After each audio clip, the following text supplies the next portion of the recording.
उत्कल देश पर एक शक्तिशाली राजा राज करता था। उसकी एक सुंदर, प्रतिभाशाली और बुद्धिमती पुत्री थी ऐश्वर्या। सुरीली आवाज की सम्राज्ञी और एक बेहतरीन नृत्यांगना होने के साथ साथ उसे वेद ग्रंथों का भी खूब ज्ञान था। ऐश्वर्या को अपने रंग रूप, ज्ञान और गुणों पर काफी गर्व था।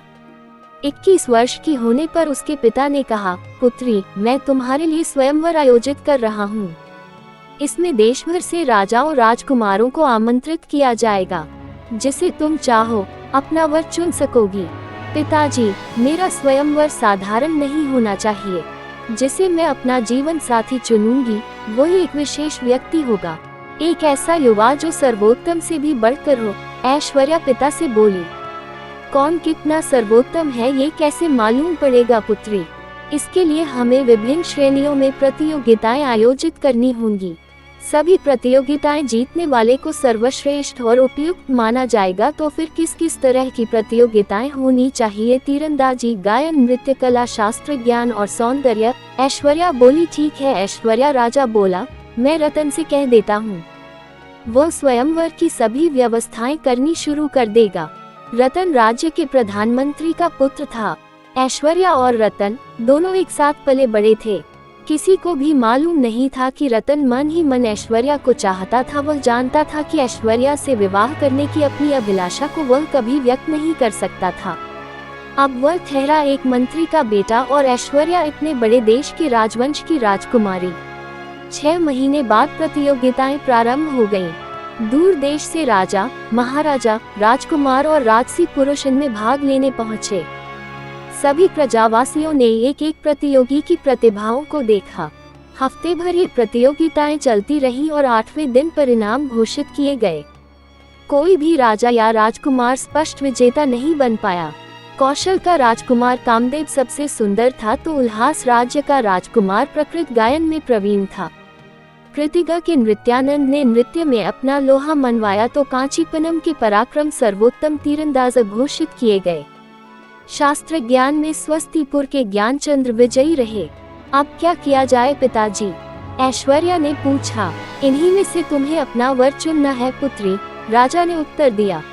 लेकिन कैसे पिताजी? मैं तो चाहती थी मेरा वर सर्वश्रेष्ठ से बढ़कर हो, पर ये प्रतियोगी तो एक एक गुण में ही श्रेष्ठ हैं। मैं तो कहता हूँ कि इन 5 युवकों को यहाँ कुछ दिन और अतिथि के रूप में रहने दो। शायद ये सामने आ जाए कि इनमें से कौन सर्वश्रेष्ठ है। राजा ने पुत्री को सलाह दी। इस तरह 5 राजकुमार महल में कुछ दिन और रहे। स्वयं को सबसे श्रेष्ठ सिद्ध करने के लिए वे हर संभव प्रयास करने लगे। सूर्य की पहली किरण के साथ ऐश्वर्या को प्रकृति की मधुर आवाज में रोमांचकारी गीत सुनने को मिलते। वो नीचे बगीचे में खड़ा गा रहा होता। जैसे ही वो सीढ़ियों से उतरकर नीचे आती तो राजसी वेशभूषा में सजा धजा कामदेव राजकुमारी के समक्ष अपना प्रणय निवेदन रखने के लिए खड़ा रहता। इसके बाद ज्ञानचंद राजकुमारी के साथ वेदों और उपनिषदों पर विमर्श करना शुरू कर देता था। फिर पराक्रम भी कहाँ पीछे रहता, वो भी राजकुमारी को अपनी धनुर्विद्या का प्रदर्शन दिखाता। शाम के समय जब वह अपने कक्ष में आराम कर रही होती तो नृत्यानंद उसे नृत्य कक्ष में अपना शास्त्रीय नृत्य दिखाने के लिए बुला लेता। जैसे जैसे ऐश्वर्या उनके साथ समय बिता रही थी वैसे वैसे उसकी उलझन बढ़ती जा रही थी। किससे विवाह करे, इस प्रश्न का उत्तर तलाश पाना स्वयं उसके लिए कठिन हो गया। ये दुविधा उसने रतन को बताई। इसमें मैं आपकी कोई सहायता नहीं कर सकता राजकुमारी ऐश्वर्या, ये निर्णय आपका है और आपको ही लेना है। रतन विनम्रता पूर्वक बोला, क्या मतलब है तुम्हारा? मैं क्या चाहती हूँ मुझे नहीं पता। अपना सिर झुकाकर रतन बोला, विवाह के लिए आप किसी व्यक्ति को तलाश रही है या किसी गुण विशेष को? स्वाभाविक है, किसी व्यक्ति को चिढ़कर ऐश्वर्या ने जवाब दिया। तो फिर आप पर गुणों की धुन क्यों सवार है? इस चक्कर में आप वर को भूल रही हैं। सुंदर युवा, उत्कृष्ट नर्तक, कुशल धनुर्धर, प्रतिभाशाली गायक और शास्त्रज्ञता होने से पहले वे कैसे व्यक्ति हैं, क्या आपने ये जानने का प्रयास किया? रतन ने अपनी बात को मजबूती से रखा। ऐश्वर्या हैरान थी। उसने सोचा नहीं था कि रतन उसके बारे में इतनी गहराई से सोचता होगा। इससे पहले वह कुछ कहती, रतन चला गया। रतन के कहे शब्द रात भर राजकुमारी के दिमाग में गूंजते रहे। अगले दिन मौसम बहुत सुहावना था। 5 राजकुमार और राजकुमारी ऐश्वर्या दक्षिण के जंगलों के भ्रमण को निकले।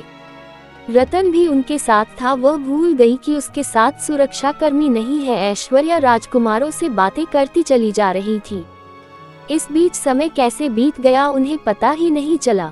तभी रतन रुका और बोला, अब हमें वापस चलना चाहिए। लेकिन क्यों? कामदेव ने पूछा। अंधेरा होने वाला है, हमें समय से राजमहल लौट जाना चाहिए। तुम्हें डर तो नहीं लग रहा? रतन नृत्यानंद ने हंसते हुए कहा।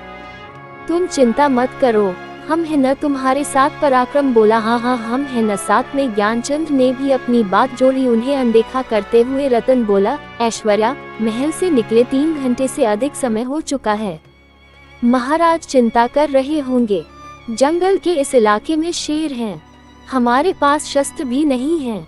आओ वापस चले। रतन के निवेदन को अनसुना करते हुए ऐश्वर्या चलती रही। 5 राजकुमार तिरस्कारपूर्ण नजरों से रतन को देखते हुए राजकुमारी के संग हो लिए। उन पर ध्यान न देते हुए रतन भी उनके पीछे चलने लगा। अचानक एक जोरदार दहाड़ सुनाई पड़ी।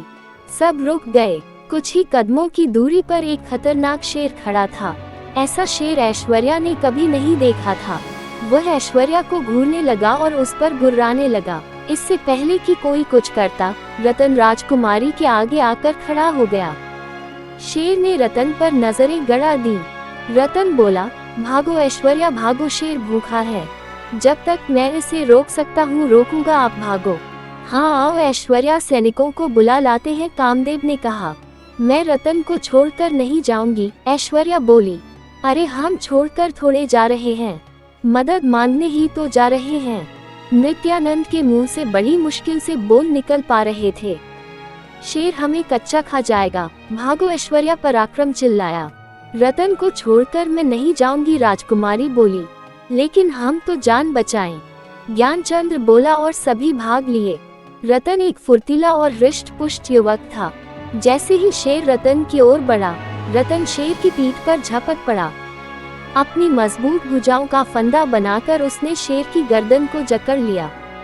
शेर ने उसे फेंकने के भरसक प्रयास किए, लेकिन रतन डटा रहा। तभी शेर की जोरदार चीख निकली और वह शांत पड़ गया।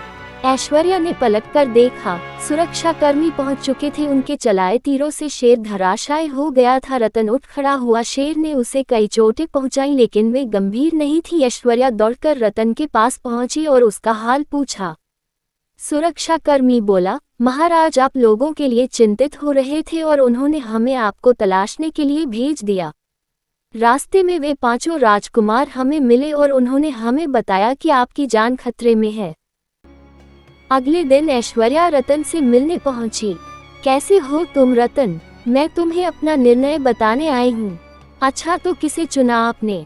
गायक, नर्तक, धनुर्धर, शास्त्रज्ञता या फिर वह सुंदर युवक? रतन ने उत्सुकता से पूछा। नहीं, इनमें से कोई मेरा पति बनने के योग्य नहीं है। मैंने ऐसे व्यक्ति को चुना है जो अपने से अधिक मेरे जीवन को महत्व देता है।